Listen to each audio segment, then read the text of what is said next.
सतयुग से इस गुफा में आज तक मौजूद हैं। बजरंगबली महावीर हनुमान सदा अपने भक्तों की रक्षा करते हैं। जो भी व्यक्ति हनुमान जी की शरण में जाता है, समझो उसे कोई भी तंत्र मंत्र छू नहीं सकता। कलयुग में हनुमान जी की भक्ति ही लोगों को दुख और संकट से बचाने में सक्षम है। हनुमान जी बहुत जल्द प्रसन्न हो जाने वाले भगवान हैं।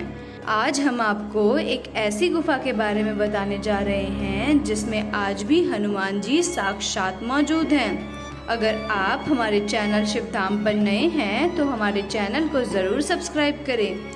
जब कलयुग का प्रारंभ हुआ और सभी देवता जो धरती पर मौजूद थे वे धरती छोड़ स्वर्ग में अपने निवास स्थान को चले गए, क्योंकि कोई भी देवता कलयुग के प्रकोप को झेल नहीं सकता था, सिर्फ हनुमान जी को छोड़कर, जिससे कलयुग भी डरता है।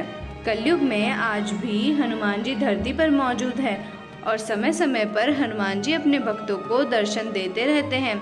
ऐसा माना जाता है कि श्रीलंका के जंगलों में मौजूद एक गुफा में हनुमान जी की मौजूदगी है।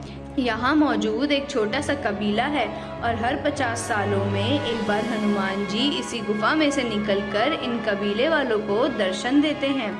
इस कबीले का इतिहास रामायण काल से जुड़ा है। हनुमान जी को वरदान मिला था कि उनकी कभी भी मृत्यु नहीं होगी, यानी वह चिरंजीवी रहेंगे। भगवान राम के स्वर्ग सिधारने के बाद हनुमान जी अयोध्या से लौटकर दक्षिण भारत के जंगलों में लौट आए।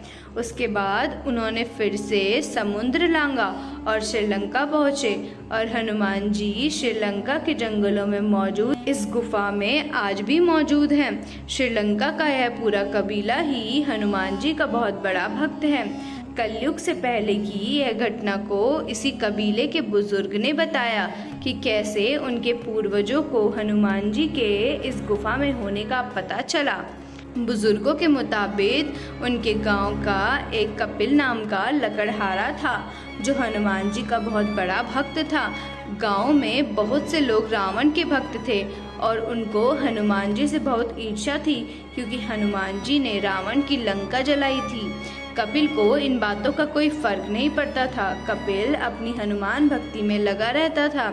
एक बार कपिल अपने दोस्त के साथ वन में लकड़ियाँ काटने गया था और लकड़ियाँ काटते हुए उसे एक गुफा के पास बड़े से पैरों के निशान मिले। कपिल बहुत बहादुर था।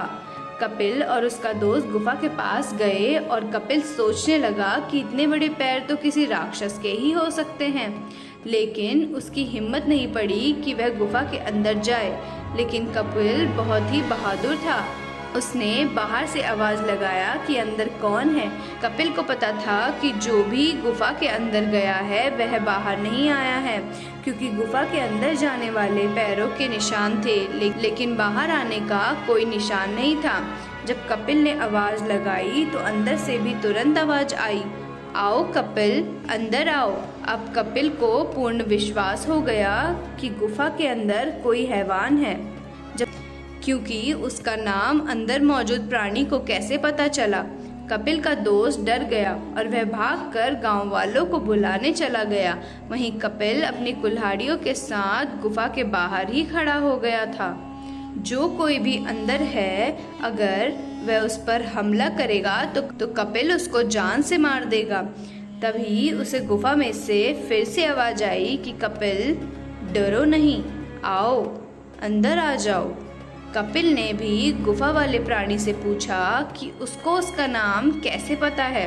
फिर उस गुफा से आवाज़ आई, वह जानते हैं कि कपिल उनके भक्त हैं। इतना सुनते ही कपिल की कुल्हाड़ी अपने आप हाथों से छूट जाती है और कपिल ज़मीन पर घुटनों के बल हाथ जोड़कर बैठ जाता है और वहीं गांव वाले भी आ जाते हैं। कपिल को घुटनों पर बैठा देख सब उसके पास गए तो कपिल ने गांव वालों को सारी सच्चाई बताई कि अंदर साक्षात हनुमान जी हैं, लेकिन कोई भी कपिल की बातों पर विश्वास नहीं करता है। तभी कपिल हनुमान जी से प्रार्थना करता है कि हनुमान जी सामने आकर सबको दर्शन दे। तभी गुफा के अंदर से एक वानर रूपी इंसान बाहर निकलता है।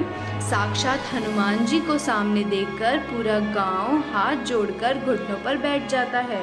हनुमान जी ने गांव वालों को बताया कि वह सतयुग से इस गुफा में तपस्या कर रहे थे और अब वह इस गुफा को छोड़कर कहीं और जा रहे हैं। इसलिए उन्होंने जाने से पहले अपने परम भक्त कपिल को दर्शन दिए और बोला कि जो भी गांव का इंसान कपिल के जैसे उनकी भक्ति करेगा तो आने वाले हर 50 वर्षों में उस इंसान को वह दर्शन देंगे।